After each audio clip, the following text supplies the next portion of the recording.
आत्मज्ञान, ब्रह्म ज्ञान, मोक्ष की प्राप्ति, निर्वाण, स्वयं का ज्ञान, बोध होना, ब्रह्म का ज्ञान होना, ना जाने कितने कितने इन ज्ञानियों ने शब्द देकर यदि कोई चलना भी चाहे तो उसको भ्रमित कर दिया। वो डर जाएगा, वो समझ ही नहीं पाएगा तत्व ज्ञान क्या है, ब्रह्म ज्ञान क्या है, आत्मज्ञान क्या है, मोक्ष क्या है, निर्वाण क्या है। वो तो इन शब्दों में ही उलझ कर रह जाएगा। वो इतना डर जाएगा, इनको खोजता खोजता उसका जीवन निकल जाएगा। ये कुछ नहीं बताते आपको, बस जब कुछ पता नहीं होता तो आपको गोल गोल गोल गोल घुमाना शुरू कर देते हैं और शब्दों के जाल में ऐसा आपको उलझा देते हैं। यदि आप पूछना भी चाहो और उनके पास ज्ञान नहीं है तो फिर आपको शब्दों के जाल में उलझा देंगे।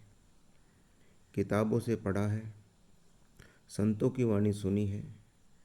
आप एक बात बताइए, यदि आप किताबों से पढ़ते हो कि बाइक मोटरसाइकिल को इस तरह चलाना है और पूरी ज़िंदगी निकाल दीजिए आप इसको पढ़ने में, लेकिन जो अनुभव आपको बाइक को चलाकर होंगे वो किताबों से कभी नहीं होंगे।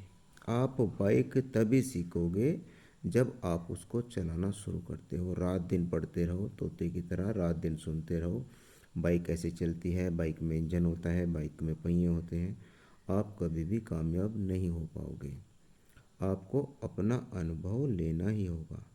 इसी तरह परमात्मा का ज्ञान है, परमात्मा को जानना है।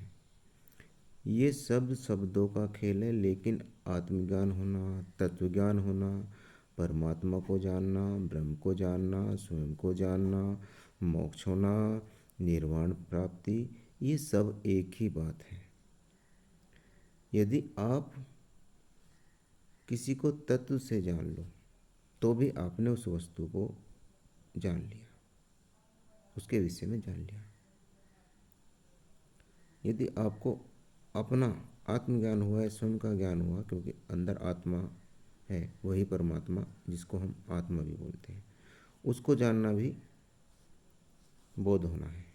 लेकिन आपको इतना भटका दिया जाता है, आपको इतना विचलित कर दिया जाता है कि आप समझ ही नहीं पाते।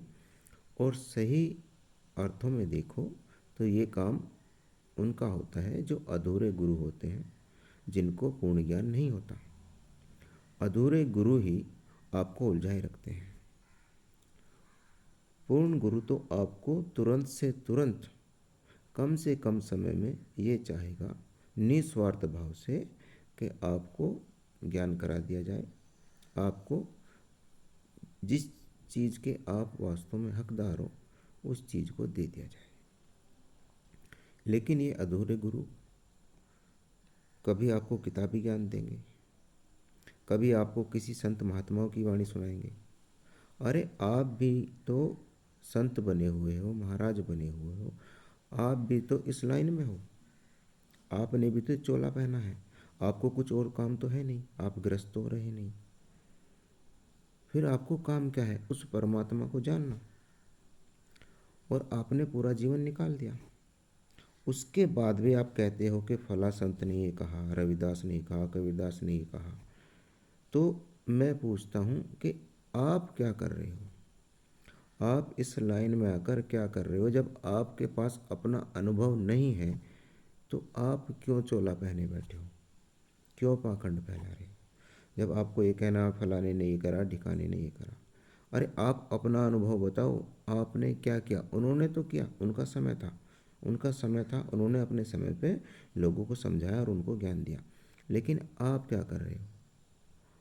जो ये बंदा कहता है कि फला संत ने, फला गुरु ने ये कहा, किताबों में ये लिखा है, वेदों में ये लिखा है, तो आप सीधा सा समझ लीजिए इसका अर्थ ये है कि इसके पास कुछ भी नहीं है। यह सिर्फ उधार का ज्ञान लेकर आपको दे रहा है। इसके पास कोई अनुभव नहीं है और कोई सच्चा ज्ञान नहीं है। ऐसे बंदे से आप दूर रहो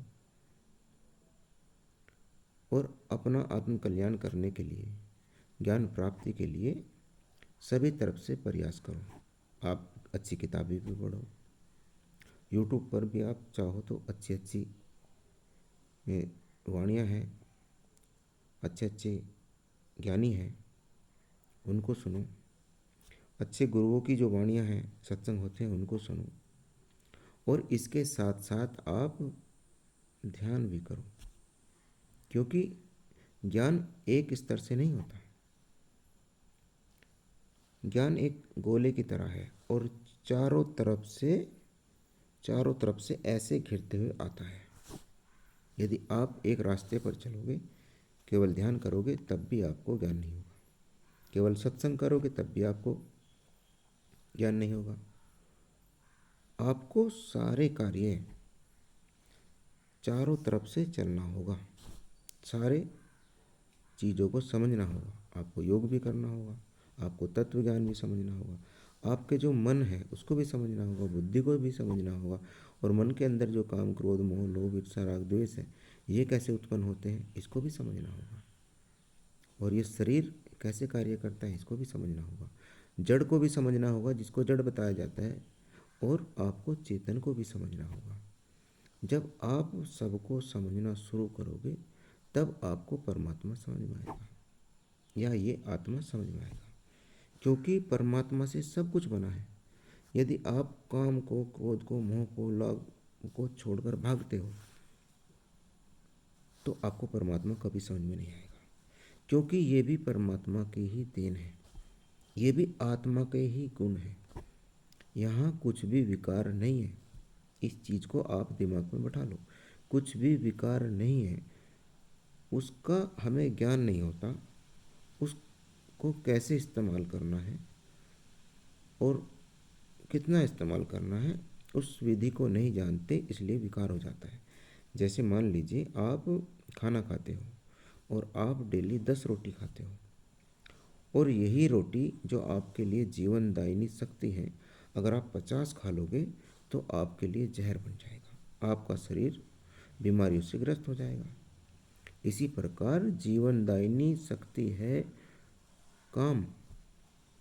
यदि ये है तो तभी जीवन होता है। यदि आप इसमें आकर अंधे हो जाओगे और रात दिन आपको काम काम काम रहेगा, तो आपका शरीर भी क्षीण हो जाएगा, आपकी मानसिक स्थिति भी क्षीण हो जाएगी। उसको इस्तेमाल करो, इस्तेमाल करने के तरीके से तो हर चीज़ परमात्मा की दी हुई अमृत है। यहाँ जहर कुछ भी नहीं है। जहर हम उसे अपने अनुसार बना लेते हैं। जहर चीज़ तब बनती है जब हमें उसका प्रयोग करना नहीं आता। हद से ज़्यादा प्रयोग कोई भी वस्तु जहर बन जाएगी, चाहे वह कितना ही अमृत है। इस चीज़ को समझिए। और जो आप मुंह मोड़ते हो, परमात्मा ने सबको बनाया है। आपको लगता है बुरा व्यक्ति है, बुरा व्यक्ति नहीं है। इस बुरे की वजह से भी संसार चलता है। ये संसार को चलाने में उसकी बहुत योग्यता है। जिस तरह काम की, क्रोध की, जब क्रोध आता है, किसी बच्चे को स्कूल भेजते हो आप, वो स्कूल नहीं जाता, लेकिन आप भेजना चाहते हो, तो आप उसको डराओगे, धमकाओगे। क्रोध भी बहुत अनिवार्य है। जो बुरा व्यक्ति है, बुरा व्यक्ति है, बुरे कर्म करता है, तभी तो सत्संग और ज्ञानियों को ज्ञान देने का अवसर मिलता है। पुलिस को नौकरी मिलती है, वकीलों को रोजगार मिलता है। मिलिट्री में यदि दो देशों के विवाद ना हो, खींचातान ना हो, तो इतनी मिलिट्री, इतनी फोर्स, इतनी फैक्ट्रियों का क्या होगा। ये जो बुद्धि खराब होती है ना, ये परमात्मा की कृपा से ही होती है और रोजगार देने के लिए होती है। इस चीज़ को भी आप समझिए, इस चीज़ को आप नकारिए मत। परमात्मा की किसी भी चीज़ को मत नकारिए, उसको समझने की कोशिश कीजिए। जब आप समझ लोगे तो आपको समझ में आ जाएगा कि कुछ भी विकार नहीं है, ये तो एक सिस्टम का हिस्सा है। इस संसार को चलाने का एक जरिया है, वरना बहुत से लोग बेरोजगार हो जाएंगे। इस चीज़ को समझिए और परमात्मा को पूर्णता से समर्पण कीजिए। तब आपकी बुद्धि और भी विकसित होगी और परमात्मा को समझने में या अपने आप को समझने में या आत्मा को समझने में सक्षम होगी। जय सच्चिदानंद। सभी को सादर प्रणाम।